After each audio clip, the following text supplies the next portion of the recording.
Assalamualaikum warahmatullahi wabarakatuh. Berjumpa kembali di pelajaran sejarah Indonesia untuk kelas 10. Baik, untuk pertemuan kali ini kita akan membahas mengoreksi hasil ulangan harian 1 bab 1 konsep berpikir sejarah yang mengikuti materi konsep berpikir kronologis, sinkronik, diakronik, dan berubah ruang dan waktu, sekaligus perubahan dan keberlanjutan dalam sejarah. Nah, koreksi IAN ini terkhusus untuk kelas ikhwan, sedangkan akhwat mengikuti saja. Baik, langsung saja ke koreksian.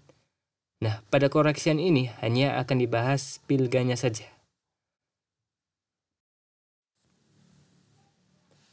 Baik, terima kasih kepada santri ikhwan yang sudah mengumpulkan tugas evaluasi bab 1 sebagai pengganti ulangan harian 1 untuk ikhwan, sedangkan akhwat mengikutinya saja. Baik, akan kita bahas satu persatu terkait jawabannya. Pertama, pengertian sejarah menurut G.V. Bruce adalah jawabannya C. Catatan dari apa yang telah dipikirkan, dikatakan, dan dilakukan oleh manusia. Selanjutnya, nomor 2. Kehidupan manusia dan arti kata sejarah ada hubungan erat dengan. Jawabannya A. Proses yang terus-menerus berlangsung. Selanjutnya, nomor 3.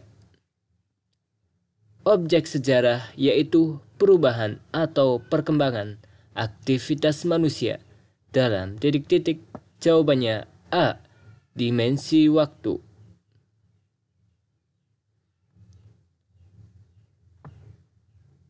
Empat. Sejarah disamakan dengan pohon karena. Jawabannya A. Pertumbuhannya terus-menerus. Selanjutnya, jawaban nomor 5.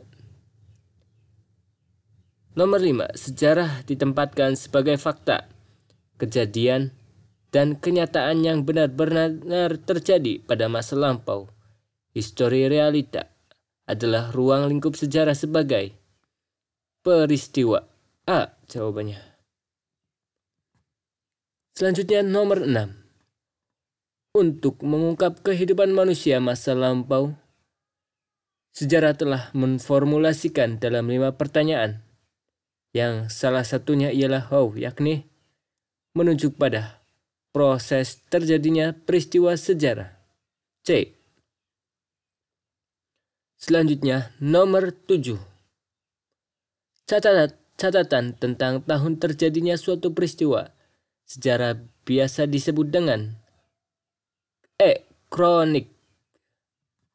Di bawah ini, selanjutnya nomor 8. Di bawah ini yang bukan merupakan faktor subjektivitas dalam penyampaian sejarah oleh penulis atau penutur sejarah adalah kematangan emosional.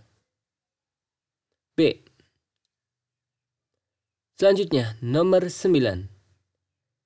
Bisa memberikan kearifan dan kebijaksanaan bagi yang mempelajarinya merupakan guna titik-titik dari sejarah. Jawabannya adalah A. Edukatif. Nomor 10. Sejarah berasal dari bahasa Arab yaitu syajarotun, mengandung pengertian berupa. Jawabannya A. Silsilah keluarga. Selanjutnya nomor 11. Adanya bukti dan siksa hidup. Mohon maaf, nomor 11. Adanya bukti dan saksi hidup dari sejarah perang merupakan penguat akan karakteristik sejarah sebagai ilmu yang bersifat. Jawabannya E. Empiris. Selanjutnya, nomor 12. Sejarah tentang kepahlawanan pada masa lalu dapat mengilhami atau memberi inspirasi kepada kita semua pada titik-titik. Jawabannya A. pemahaman akan makna pengorbanan. Nomor 13. Pemahaman langsung dari insting selama masa penelitian berlangsung disebut intuisi. 14. Sejarah dikatakan sebagai suatu seni, sebab penulisan kisah sejarah harus. Jawabannya B.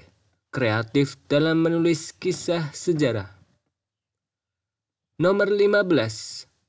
Sebagai suatu peristiwa sejarah memiliki sifat yang objektif, yaitu sejarah mengungkapkan peristiwa masa lampau. Jawabannya A. Berdasarkan fakta yang ada. Selanjutnya, 16. Dalam mengungkapkan sejarah, seorang peneliti sejarah harus bisa mengungkapkan peristiwa masa lampau secara kronologis. Artinya berdasarkan titik-titik. Jawabannya B. Urutan waktu terjadinya peristiwa. Nomor 17. Pemerintah kolonial Belanda memungut berbagai pajak dari rakyat Indonesia. Perlakuan pemerintah kolonial itu sebagai contoh untuk istilah titik-titik. Jawabannya D. Keberlanjutan. Nomor 18. Perubahan terjadi apabila titik-titik. Jawabannya A. Ada pengaruh dari luar. Nomor 19. Perubahan masyarakat pada masa purba dari nomaden hingga mampu beternak dan mengolah makanan termasuk dalam A. Perkembangan. Selanjutnya 20. Perubahan sistem pendidikan di Indonesia pada masa kolonial sehingga melahirkan elit yang terdidik dan mendorong kebangkitan nasional termasuk dalam. Jawabannya B. Perubahan. Nah, inilah sekilas jawaban untuk pilihan ganda, sedangkan esainya tidak ada pembahasannya. Nah, untuk pengoreksian, nilainya yang online sudah dikoreksi secara tersembunyi ya, artinya tidak dipublikasikan. Sedangkan untuk akhwat mengikuti alurnya saja untuk pembelajaran ini. Dan untuk yang belum mengumpulkan, untuk ikhwan yang belum mengumpulkan evaluasi bab 1 agar segera mengumpulkannya.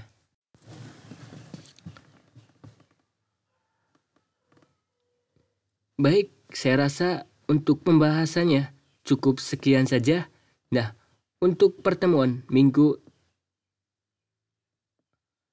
yang akan datang kita akan membahas bab 2 yang berjudul Awal Kehidupan Manusia Indonesia.